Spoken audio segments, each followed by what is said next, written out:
The member from Kenora-Rainy River has given notice of dissatisfaction with the answer to a question given by the Minister of Natural Resources and Forestry. The member has up to 5 minutes to debate the matter, and the minister may have a reply for up to 5 minutes as well. To the member.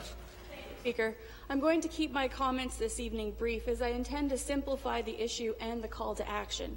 Earlier today, I asked the minister if he would act now to ensure that the mill assets are preserved over the winter months, so that we are not closing the door to the future operation of the Fort Frances Mill. In his response, the minister replied that even before the deal fell through, even before questions were being asked in this House, he was investigating to, quote, see what's possible, but that he still didn't have anything to announce today, as he is still, quote, investigating the possibility to see what we might be able to do, unquote. Throughout many days of repeated questions and suggested solutions, the minister has been reluctant to come to the table and offer any solutions of his own. He has, however, come up with a lot of excuses and laid a lot of blame at the NDP, at me personally, and at the district and their specific requests. We've heard him repeatedly say that, quote, the tenure system we have in place today is one that was created by the NDP in 1994, unquote. I suppose suggesting that this mess is the fault of the NDP. Sure, we put forward this legislation 20 years ago, but it has been changed 6 times since its original adoption, including in 2011, when this government introduced and passed the Ontario Forest Tenure Modernization Act. What the minister is not mentioning is that M&R ministers have always held to the principle that forest tenure was tied to local jobs. It has been successive Liberal ministers who have turned their backs on this fundamental principle of the Crown Forest Sustainability Act, and this minister should stop pretending his hands are tied. In fact, the minister is altogether dismissing the very important role he has to play in the future success of this operation. Upon review of the Crown Forest Sustainability Act, the sustainable forestry license in the area, and in speaking with key players in the forest industry, we are repeatedly faced with the fact that all indicate that the power rests with the minister, that it is up to this minister to use his discretion and do the right thing to ensure a bright and prosperous future for the Fort Frances Mill and the Rainy River District. I want to make the actionable request clear for the minister. 1. We need a change to the wood allocation so that it is tied to the success of the mill. This is not something that is new or that has never been done before. To reiterate, there is a provision in the Crown Forest Sustainability Act that allows the minister to use his discretion and make changes to the license that will benefit the local community. He can exercise this right by going to the Lieutenant Governor. 2, we need this government to come up with money to heat the mill this winter to ensure that the assets are protected while a business-to-business deal can be brokered. 3, we need this government to behave in a manner that is consistent with other new business recruitment. Talk with a potential buyer, express how much Ontario values their business, and do what we can to reduce the stumbling blocks and ensure that this deal is a success. There is no guarantee that Expera will come back to the table, but if not Expera, we will pursue another buyer that will see the value of the Fort Frances Mill. One final point. I take issue with the comments made by the minister this morning suggesting that I am wrong to offer hope to my constituents. There has been a steady flow of letters coming into my offices, and there are hundreds of names now in petitions by residents, as well as mayors, reeves, chiefs of communities across the Rainy River District. NOMA, Unifor, Engaged Young Professionals Network, and the Fort Frances Chamber of Commerce have all come out in support of a strong future for the Fort Frances Mill. The media in Northern Ontario, Toronto, and across the country have been watching and writing news articles about this issue. And last week, people from across the Rainy River District have taken to the streets to march for action. Why? Because we are confident that a positive solution can be brokered if this government wants to see it happen. We all know that there is plenty of wood, a useful mill, and interested investors. It's a lack of appropriate wood rights that is controlled by this minister's office, and that the delay in the willingness to make this deal happen are the real stumbling blocks. Time is running out. We are in our hour of need.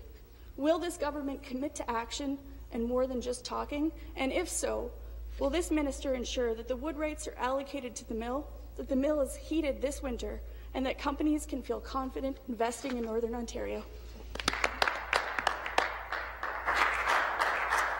Thank you, member. Minister, you may have up to 5 minutes to reply. Speaker, thank you very much. Speaker, I think I'll begin by perhaps just a little bit of history. The importance of large employers in small communities, which is what we are talking about here today. And this particular mill in Fort Frances was Boise, was Abitibi, is Resolute, and I'm not sure who it was before Boise, and has been in that community for 100 years. The importance of an employer, an economic driver like that in a small community, is obviously not for 1 second lost on me or on our government. In fact, in 2005, when the transition in the forest industry began, I would argue that in my community, my home community of Thunder Bay, my riding of Thunder Bay Atikokan, perhaps no area of the province was as egregiously affected by that transition as was my home community of Thunder Bay and my riding of Thunder Bay Atikokan. We lost more than one large pulp and paper mill, and we lost more than 1 or 2 sawmills in the riding. And so I very much understand the importance of these economic drivers, even in a larger community like Thunder Bay, but especially so in the smaller communities like Fort Frances. We get it. To suggest that what I've been doing to this point in this discussion, Speaker, is to be putting forward excuses is language, obviously, that I don't agree with.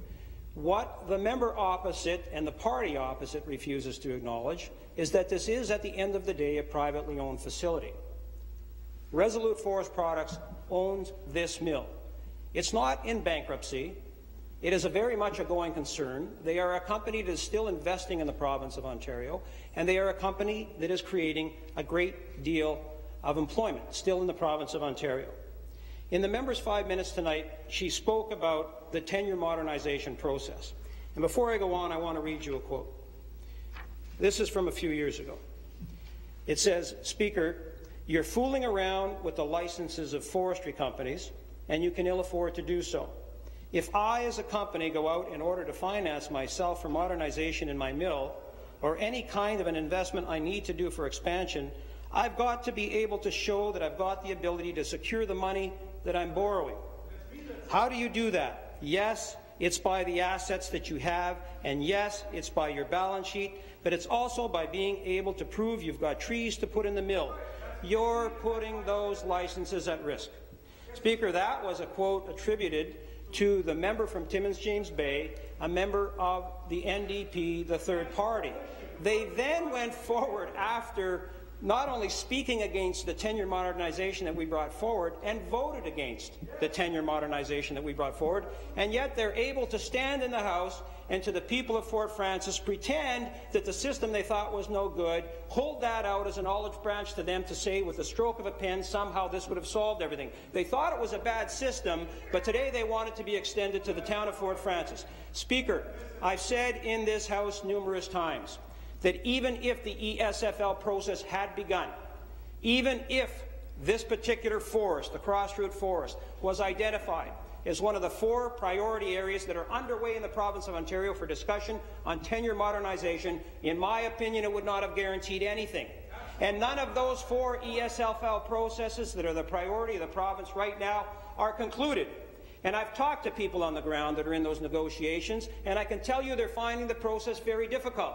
They have multiple stakeholders, and if, as the third party has said, we would have, with the stroke of a pen, decided that an ESFL was going to be created there, it wouldn't have happened yesterday, and even if it had, it wouldn't have solved the problem, Speaker. And I can tell you that the people that are involved in the ministry, the people involved in the forest management, would not have wanted us to do that. Because all the loggers with the licenses, all the multiple municipalities, and not just Fort Frances, all of the forestry companies would have wanted to have had input into the structure of that ESFL. They would not have wanted us to do that. And yet a very thing that they spoke against and voted against, they hold out to the people of Fort Frances as being a silver bullet to solve this problem. Speaker, on that point, I have said in this House numerous times that before this business-to-business deal fell apart, which is what this is, that I had begun to contemplate what would happen if Expera and Resolute could not find a solution to this issue, and yes, we had begun the process of thinking what we could do to help contain that asset, to maintain that asset, and see what would be possible on a go-forward basis. We started that process. It's a privately owned facility. We obviously need their support and engagement on that file, and we're working to try and achieve some positive end in that regard. Thank you, Speaker.